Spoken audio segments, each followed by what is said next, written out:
আগামী 26 এপ্রিল পূর্ব ত্রিপুরা লোকসভা আসনের ভোটকে সামনে রেখে শুক্রবার বিকেলে কুমারঘাটে আরোর কাছে 5 দফা দাবি আদায় ইন্ডিয়া জোটের কর্মীরা মিলিত হন। তারা জানান জনসাধারণ যারা শান্তিপূর্ণভাবে ভোট কেন্দ্রে গিয়ে ভোটদান করতে পারে এবং বিভিন্ন ভোট কেন্দ্রে 200 মিটারের ভিতরে কোনো ভিড় জমা চলবে না এবং ভোট কেন্দ্রগুলি ও পার্শ্ববর্তী এলাকাগুলিতে প্রশাসনিক নিরাপত্তা ব্যবস্থা যেন জোরদার করা হয় সেই সব বিষয় নিয়ে প্রশাসনের কাছে আর্জি জানান। ক্যামেরার সামনে ওনারা আরও জানান আগামী 21 এপ্রিল কুমারঘাট ইন্ডিয়া জোটের উদ্যোগে নির্বাচনী জনসভার অনুষ্ঠিত হবে। সেখানে উপস্থিত থাকবেন সিপিএমের রাজ্য সম্পাদক জিতেন্দ্র চৌধুরী ও কংগ্রেস দলের বিধায়ক সুদীপ রায় বর্মন সহ অন্যান্যরা।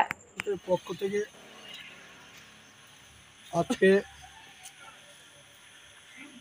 রিটার্নিং অফিসারের উদ্দেশ্যে এআরওর মাধ্যমে আমরা 5টি প্রস্তাব দিয়েছি যাতে ফ্রি অ্যান্ড ফেয়ার নির্বাচন সংগঠিত হয়, পিসফুল নির্বাচন হয়।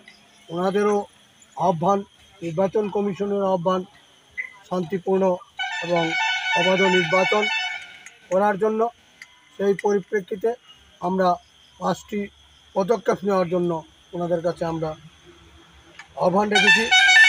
ভোটারদের নিরাপদে যাতে ভোটদান করতে পারে, প্রপার সিকিউরিটি অ্যারেঞ্জমেন্ট রাখা, পুলিশ এজেন্ট বিভিন্ন দলের যারা থাকবে প্রার্থীর পক্ষে তাদের যাতে প্রপার সিকিউরিটির ব্যবস্থা করা হয় এবং ভোট কেন্দ্রের কাছাকাছি 200 মিটারের ভিতরে এবং 100 মিটারের ভিতরে এবং বুথে যাওয়ার রাস্তাগুলো যাতে কোনো জোট ঝামেলা বা জ্যাম না হয় সেই দিকটা পুলিশ প্রশাসনের তরফ থেকে লক্ষ্য রাখার জন্য আমরা আহ্বান করেছি।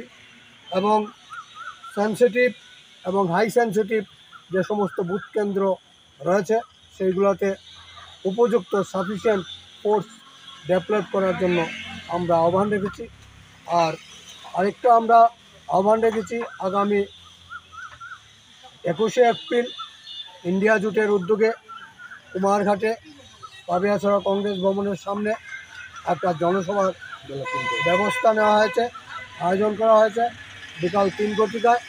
সেই জনসভাকে যাতে প্রপার সিকিউরিটি মানুষজন আসা যাওয়ার ক্ষেত্রে নিরাপত্তার উপযুক্ত ব্যবস্থা করা হয় সেজন্য আমরা প্রপোজাল রেখেছি।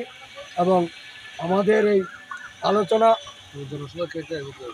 এবং আগামীকালকে এই আগামী 21 তারিখের যে জনসভা সেখানে স্টার প্রচারক থাকবেন সিপিআইএম রাজ্য কমিটির সম্পাদক শ্রীযুক্ত জিতেন চৌধুরী মহোদয় এবং প্রদেশ কংগ্রেসের অন্যতম নেতৃত্ব সিডব্লিউসির আমন্ত্রিত সদস্য বিধায়ক সুদীপ রায় বর্মন মহোদয় এবং অন্যান্য আরও নেতৃত্ব।